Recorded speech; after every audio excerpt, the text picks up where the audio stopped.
Oui, oui, vous pouvez enchaîner après le phallus en pâte à choux, pas de problème, allez-y. Moi, je m'adresse à un plus jeune public, hein, on va dire, que ce que vous prévoyez de faire. Ah non, j'ai pas prévu de le faire spécialement. Si, je sais, j'ai vu.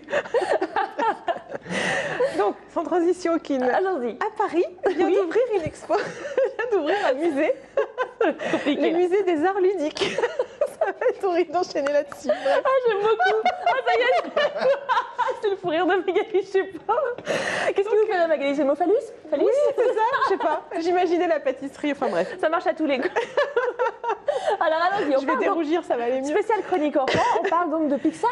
Voilà, de Pixar. Et donc le musée des arts ludiques à Paris vient d'ouvrir. Je ne sais pas si vous avez prêté attention à ça. C'est dans les locaux du musée de la mode et du design à Paris. Donc on va voir une petite photo. C'est un bâtiment comme une coulée verte le long de la Seine.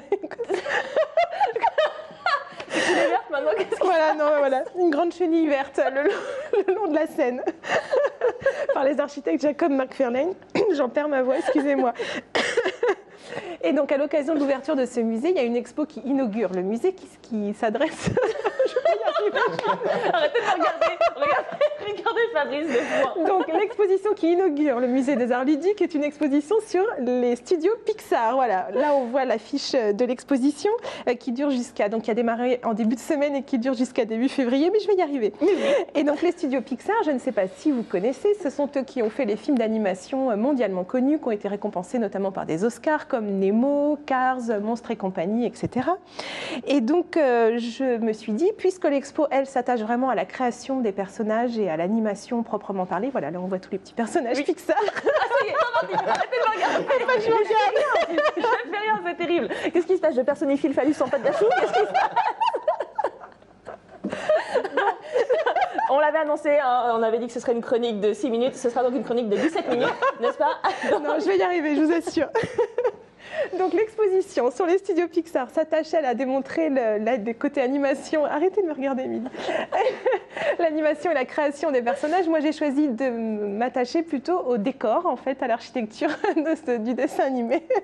Il y a un mur là, il y a un mur. Et donc tout d'abord, je vais essayer de resituer plus sérieusement ce que sont les studios Pixar. Donc ils ont été créés en 1979. Moi, je ne savais pas que c'était si ancien que ça, entre guillemets. Ancien, je vous ferai remarquer que c'est ma date de naissance. Et moi, j'étais pas née encore. Bref, arnaque. Donc en 1979, c'est comment il s'appelle? Je sais même plus. Oh, je suis désolée, George Lucas qui décide de monter. Oui, c'est George Lucas. Voilà, vrai. et donc qui avait créé donc les Lucasfilm pour ses longs métrages et qui en fait qui avait besoin d'un logiciel, voilà, le créateur de Star Wars effectivement, qui avait besoin de logiciels adaptés aux effets spéciaux. Donc il décide de monter une antenne des studios Lucas qui ne s'appelleront pas encore Pixar, mais il décide d'investir de l'argent pour justement comment promouvoir et développer des logiciels d'animation pour les trucages de ces films.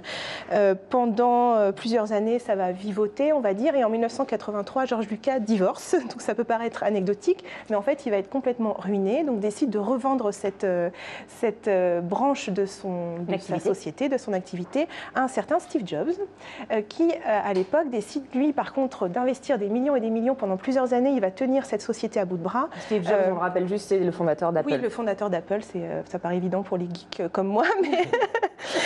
Voilà. Peut-être qu'il ignore. Oui, voilà, c'est peut-être ça.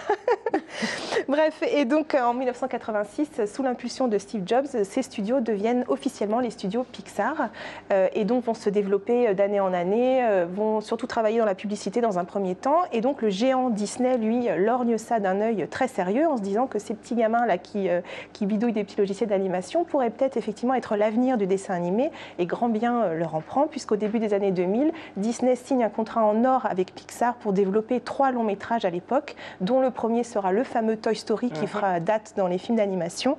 Et en 2006, enfin, Disney finit par racheter carrément Pixar pour faire des dessins animés. Et donc, le succès de ces films, c'est que, par un cocktail d'humour et d'action, on va dire, ça s'adresse autant aux petits qu'aux grands. Et donc, je ne sais pas si vous avez déjà prêté attention à l'arrière, en fait, de toutes les actions qui se passent, notamment au décor, mais c'est très, très fouillé. Moi, je me suis attardée sur un film qui s'appelle Les Indestructibles, peut-être que vous l'avez vu, une famille de super-héros retraités bedonnants qui est à mourir de rire. Et donc le film sort en 2004. Et donc la décoratrice en chef qui s'appelle Victoria Jacob, je reprends mes notes, décide elle de situer l'action dans les années 50, donc l'âge d'or des comics qui donneront naissance à tous les super-héros qu'on connaît aujourd'hui. Et donc j'ai sélectionné quelques exemples. On va voir dans le premier exemple, c'est le lotissement dans lequel habite la famille indestructible. Donc il s'est passé quelques explosions. On peut voir ça. Oui. Voilà, ils n'ont pas eu beaucoup de chance dans leur maison. Ça, le problème, c'est pas des très bons voisins. Voilà, pour les passionnés d'architecture et de design comme moi, c'est assez rigolo de voir cet environnement dans un dessin animé qui a priori est pour enfants, même si ça s'adresse un petit peu aux adultes. C'est vraiment les 50s à fond. Les États-Unis ont gagné la guerre, c'est la richesse, etc., l'abondance, l'American Way of Life et toutes ces maisons de plein pied qui se développent dans des grandes étendues avec un garage immense, etc. Vous ferez attention la prochaine fois que vous regarderez le dessin animé, ou plutôt le film. Et aussi, je me suis attardée un petit peu sur l'intérieur. Vous allez voir que la famille indestructible a vraiment très bon goût en matière de décoration, puisque là aussi, on est dans les 50s à fond avec des références à Charles et Ray Eames, Alvar Aalto, George Nelson, etc.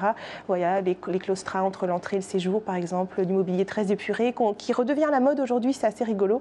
Et voilà, par exemple, les belles chaises d'Alvar Aalto, là, sur lesquelles... Je n'avais pas prêté attention à tous ces détails et que c'est très intéressant. Et ben voilà, vous regarderez, c'est vraiment très très documenté. Et donc, je n'ai pas été voir encore l'expo à Paris, mais je pense qu'il y a plusieurs croquis qui peuvent être très intéressants, des croquis d'études. Et donc, on en discutait tout à l'heure hors antenne. Il va y avoir un Indestructible 2 bientôt, et donc on a hâte de voir l'évolution ou pas des décors de la famille indestructible. Très bien, bah merci beaucoup Magali. Je suis pour cette chronique merveilleuse. Hein. C'était une grande réussite. Je vous donne le site internet de Magali, www.lily-larchi.com.